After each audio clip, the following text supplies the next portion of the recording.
নৈতিকতার আলো ছড়ে আধারের পাকে, মানবতার মুক্তি এলো সব হেসা দিকে। Where darkness fades, morality's light begins to rise.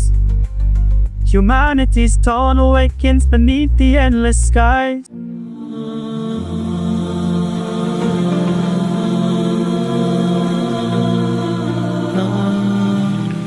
এমন এক সময় যখন নৈতিকতা ও আদর্শের অভাবে মানবতা ছিল বিপন্ন, অন্ধকারে নিমজ্জিত সেই পৃথিবী তখন অপেক্ষা করছিল শোভে সাদেকের, এমন এক সত্তার আগমনের, যিনি মানবতার মুক্তির বার্তা নিয়ে আসেন।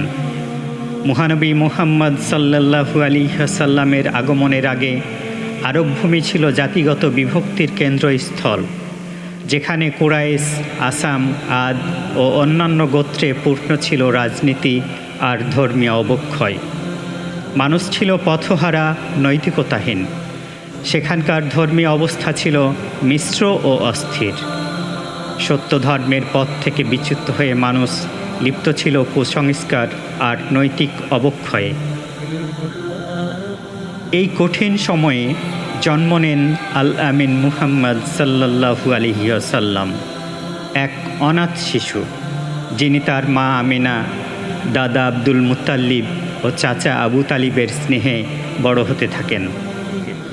মুহাম্মদ সাল্লাল্লাহু আলাইহি ওয়াসাল্লাম শৈশব থেকে প্রজ্ঞা ও সততার প্রতীক ছিলেন। কাবা নির্মাণের সময় হাজরে আসওয়াদ স্থাপনের বিরোধ মীমাংসায় তার উদ্ভাবনী দক্ষতা তাকে সম্মানিত করে মক্কাবাসীর কাছে। 40 বছর বয়সে হেরা গুহায় ধ্যানমগ্ন মুহাম্মদ সাল্লাল্লাহু আলাইহি সাল্লামের উপর নাজিল হয় আল্লাহর প্রথম ওহী।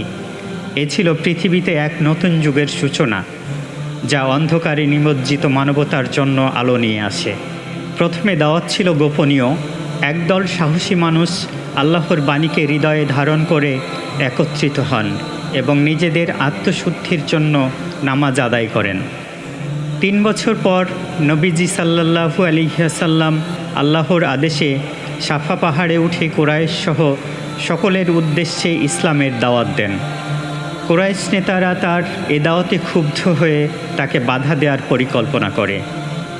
মুহাম্মদ সাল্লাল্লাহু আলাইহি সাল্লাম ও তার অনুসারীরা মক্কায় অসহনীয় জুলুমের শিকার হন, কিন্তু তারা কখনো সঠিক পথ থেকে বিচ্যুত হননি। সাহাবীদের প্রথম হিজরত থেকে শুরু করে সকল বাধার মধ্যেই তারা একতাবদ্ধ ছিলেন। 3 বছরের কঠোর বয়কট শেষে আসে দুঃখের বছর। নবীজি সাল্লাল্লাহু আলাইহি সাল্লাম হারান তার প্রিয় চাচা আবু তালিব এবং সঙ্গিনী খাদিজা রাদিয়াল্লাহু তাআলা আনহাকে। তবুও তিনি আল্লাহর আদেশে দৃঢ়ভাবে দাওয়াত চালিয়ে যান। আল্লাহর নির্দেশে নবীজি সাল্লাল্লাহু আলাইহি সাল্লাম মক্কা ত্যাগ করেন এবং মদিনায় ইসলামী সমাজ প্রতিষ্ঠা করেন। এখানে ভ্রাতৃত্ব, সহনশীলতা ও আল্লাহর প্রতি আনুগত্য ছিল সেই সমাজের ভিত্তি। ইসলামের প্রতিরক্ষায় এবং প্রতিষ্ঠায় বদর ও উহুদের মতো গুরুত্বপূর্ণ যুদ্ধ সংগঠিত হয়। পরে মক্কা বিজয়ের মাধ্যমে নবীজি সাল্লাল্লাহু আলাইহি ওয়াসাল্লাম তার ক্ষমাশীলতা প্রদর্শন করেন এবং কাবা থেকে মূর্তি অপসারণ করে তাওহীদের প্রতীক স্থাপন করেন।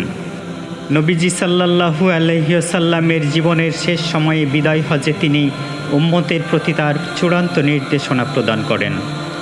তার বিদায়ের সময় সাহাবারা শোকে মুহ্যমান হন, তবে তার নির্দেশনার প্রতি অগাধ ভালোবাসায় তারা একত্রিত হন। নবীজি সাল্লাল্লাহু আলাইহি সাল্লাম মৃত্যুর পর সাহাবীদের সংগঠিত করতে আবু বকর রাদিয়াল্লাহু তাআলা আনহু তাদের নেতৃত্ব দিয়ে মুমিনদের একত্রিত করেন এবং ইসলামের ভিত্তিকে দৃঢ় করেন। এ ছিল মুহাম্মদ সাল্লাল্লাহু আলাইহি সাল্লামের দাওয়াত ও সংগ্রামের পথ। সেখান থেকে মানুষের জন্য দিগন্ত জোড়া শিক্ষা উঠে এসেছে। তার দেখানো পথেই আমরা খুঁজে পাই সত্য ও শান্তির সোপান। شكران يا رب شكران يا رب شكران يا رب